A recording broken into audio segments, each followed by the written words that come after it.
Assalamualaikum warahmatullahi wabarakatuh. Kami dari kelompok 6, sebelumnya perkenalkan nama saya Iksan Bayu Chandra. Saya Indah Muhammad. Saya Fadila Rinda. Saya Ratu Adelia Handayani. Di sini kami akan menampilkan video edukasi tentang epilepsi pada anak. Selamat menyaksikan. Apa itu epilepsi? Jadi epilepsi adalah penyakit pada sistem saraf atau otak yang menyebabkan seseorang mengalami kejang berulang akibat aktivitas listrik yang abnormal di dalam otak.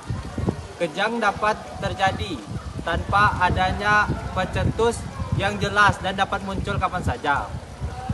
Perlu diketahui bahwa epilepsi bukan penyakit menular, bukan gangguan mental, dan bukan disebabkan oleh hal-hal mistis.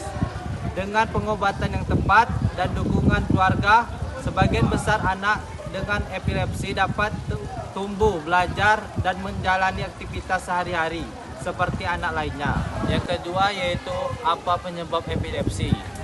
Jadi epilepsi dapat disebabkan oleh berbagai faktor, antara lain yaitu yang pertama kelainan bawaan atau faktor genetik, yang kedua cedera pada kepala, yang ketiga infeksi pada otak, yang keempat gangguan perkembangan otak, yang kelima kurangnya oksigen saat lahir, yang keenam demam tinggi yang memicu kejang pada sebagian anak. Dan yang terakhir yaitu pada beberapa kasus penyebab epilepsi tidak dapat diketahui secara pasti. Nah, apa aja sih gejala dan tanda epilepsi pada anak? Nah, gejala epilepsi pada anak itu justru berbeda-beda. Namun tanda yang sering muncul ialah diantara lain, pertama, anak mengalami kejang pada seluruh tubuh. Kedua, tatapan kosong dalam beberapa detik. Ketiga, kehilangan kesadaran. Dan yang keempat, tubuh menjadi kaku dan diiringi gerakan kejang. Dan yang terakhir itu setelah mengalami kejang, anak biasanya menjadi lemas, mengantuk, dan sulit dalam berkomunikasi. Jadi bila anak mengalami kejang berulang, sebaiknya supaya agar diperiksa ke dokter agar segera mendapatkan diagnosis dan penanganan yang tepat. Selanjutnya, apa langkah yang harus dilakukan ketika anak mengalami kejang? Nah, apabila anak mengalami kejang, sebaiknya jangan panik dan tetap tenang agar dapat memberikan pertolongan yang benar. Nah, adapun langkah-langkah yang tepat adalah pertama, baringkan anak ke tempat yang aman. Kedua, longgarkan pakaian ketat terutama pada leher anak. Ketiga, hindari benda keras atau tajam di sekitar anak agar dapat menghindari cedera. Dan terakhir itu mencatat waktu mulai kejang dan berapa lama kejang itu berlangsung. Ya. Apa aja sih yang tidak boleh dilakukan saat anak mengalami kejang? Yang pertama, jangan masukkan sendok, jari, kain, atau benda apapun ke dalam mulut anak. Yang kedua, jangan menahan gerakan kejang. Yang ketiga, jangan memberikan makanan atau minuman saat anak masih kejang atau belum sadar sepenuhnya. Segera bawa anak ke fasilitas kesehatan apabila yang pertama, kejang berlangsung lebih dari 5 menit, kejang terjadi berulang tanpa anak sadar di antaranya, anak mengalami kesulitan bernapas setelah kejang pertama kali terjadi, dan anak mengalami cedera saat kejang. Selanjutnya, bagaimana sih cara mencegah kekambuhan? Pencegahan kekambuhan sangat penting agar frekuensi kejang dapat dikendalikan.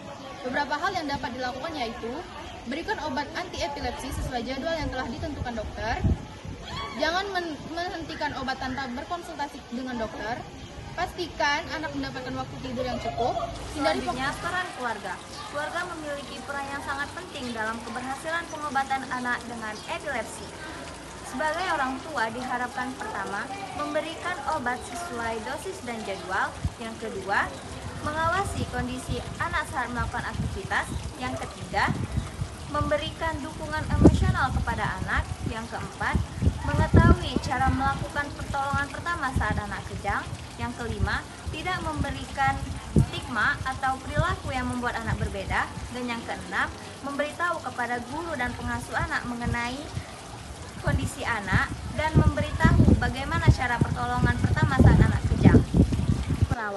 Perawat memiliki peran penting dalam perawatan anak dengan epilepsi, yaitu pertama sebagai pemberi asuhan keperawatan dengan memantau kondisi anak, frekuensi dan durasi kejang, serta menjaga keselamatan anak.